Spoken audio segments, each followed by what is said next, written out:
The day Marcus Chen saved Emma Reyes, he was just trying to get to his calculus tutoring session on time. He'd cut through the alley behind Morton Street like he always did, backpack heavy with textbooks, earbuds in, completely oblivious to everything except the differential equations homework he'd bombed that morning. The scream cut through his music halfway down the narrow passage. Marcus yanked out his earbuds. 20 feet ahead, a girl about his age, 17 maybe, was pressed against the brick wall by two men in their 20s. One had his hand clamped over her mouth. The other was rifling through her purse. Every instinct told Marcus to run. Call the cops. Be smart. But the girl's eyes met his, wide and terrified, and his body moved before his brain caught up. Hey! He didn't recognize his own voice. The men turned. Marcus's mouth went dry. These weren't random muggers, they had the hard-edged look of people who hurt others for a living. "Walk away, kid," the taller one said. Marcus didn't walk away. Instead, he did something incredibly stupid. He charged.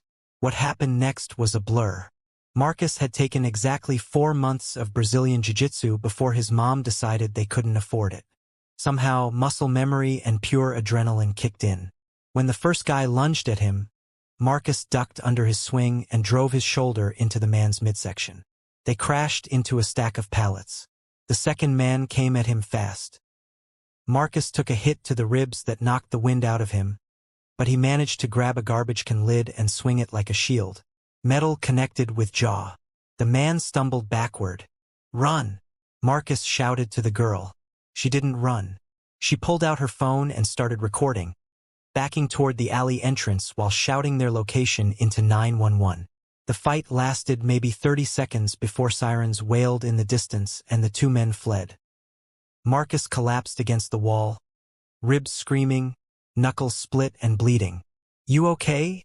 he gasped to the girl. "Am I okay? You just—" She stopped, looking at him like he'd sprouted wings. "You're insane." "Thank you.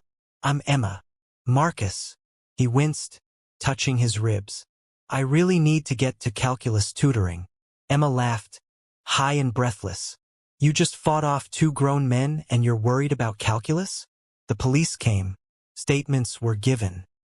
Marcus's mom showed up, furious and terrified in equal measure, and dragged him to the ER. Bruised ribs, split knuckles, nothing serious.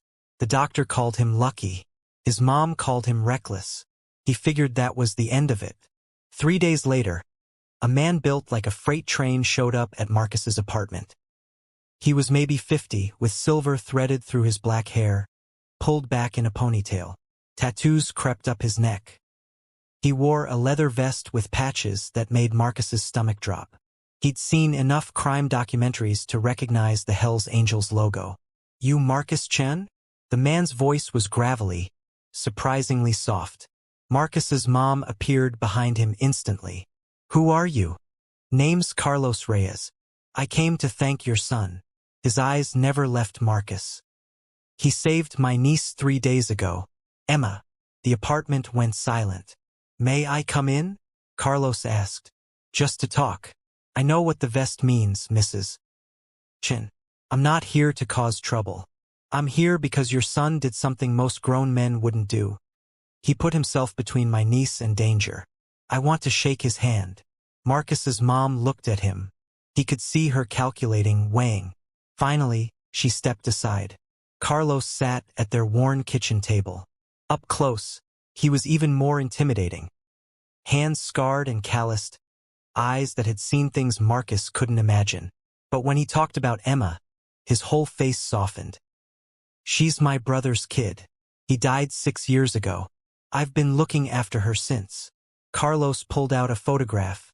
Emma beaming at a birthday party. "She told me what you did. Said you could have run, but you didn't. I couldn't leave her," Marcus said quietly. Carlos studied him for a long moment. "How old are you, son?" 17. "What do you want to do with your life?" Marcus blinked at the sudden shift.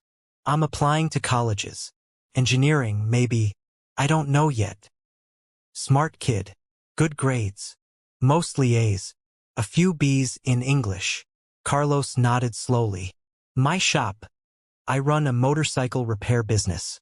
Custom builds, restorations. It's legitimate work, books clean as a whistle. I could use someone with brains. Someone good with numbers and patterns. He leaned forward. I'm offering you a job, Marcus. After school, weekends. 20 an hour to start. You'd learn the trade, help with orders, inventory, eventually the custom design work if you're interested. Marcus's mom cut in. Why? Because he saved Emma. Because debt like that doesn't get paid with a handshake. Carlos looked at her directly. Because I know what your boy did was brave and stupid in equal measure, and I respect both. The shop is legal, Mrs. Chen. You can check the tax records. I'm offering him honest work and good pay. He has school. Which comes first? Always. Carlos stood. Think about it. No pressure. But the offer stands. He left a business card on the table. Chun Custom Cycles, it read, with an address in the industrial district. Marcus picked up the card after Carlos left. Mom, I know we need the money, she said quietly. She worked 2 jobs to keep them afloat after Marcus's dad left. But I won't let you get mixed up in something dangerous. He said it's legitimate. He's a Hell's Angel, Marcus. He's also Emma's uncle. And he's right, we do need the money. They argued for an hour. Finally, his mom called the shop, verified the business license, even drove by to check it out. To both their surprise, it was exactly what Carlos said. A clean, professional motorcycle shop with a legitimate customer base. Marcus started the following Monday. The shop was a revelation. Carlos ran a tight ship.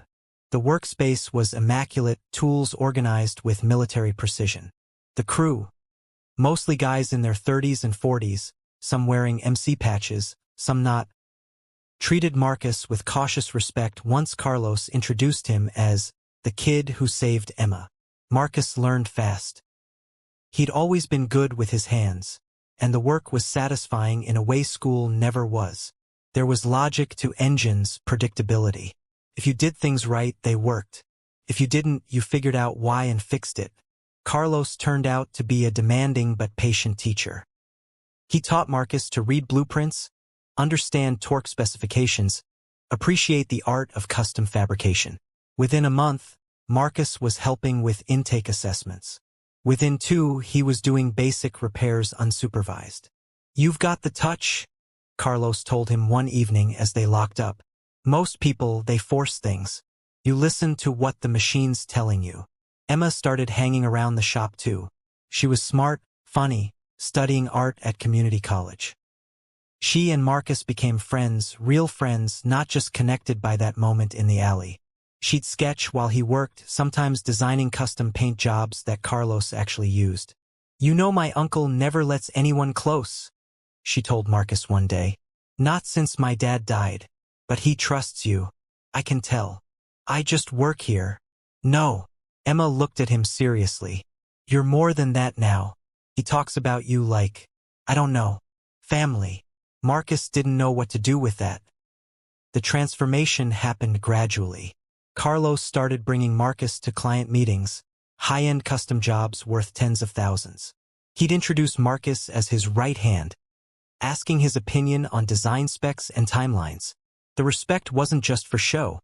Carlos genuinely valued Marcus's input. You see patterns, Carlos explained once. How pieces fit together. That's rare. 6 months in, Carlos brought Marcus to his first club event, a charity ride for children's cancer research. Marcus wore no patches, carried no affiliation, but he rode beside Carlos on a bike he'd helped rebuild. A 1947 knucklehead that gleamed like liquid chrome. The other angels treated him with curiosity and surprising courtesy. Word had spread. The kid who saved Emma, the kid Carlos trusted. That meant something in this world. You're not a member, Carlos told him clearly.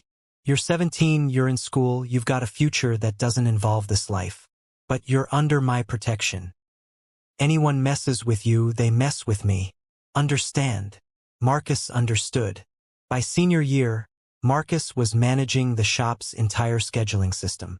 He'd built a database to track parts inventory, customer preferences, and job timelines.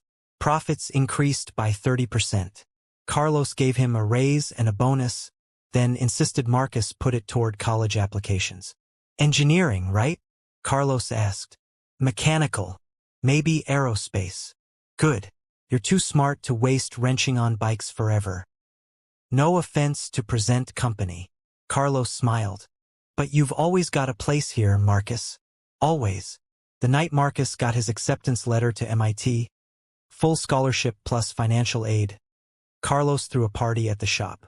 The whole crew showed up, plus Emma, plus Marcus's mom, who'd slowly warmed to Carlos over the months.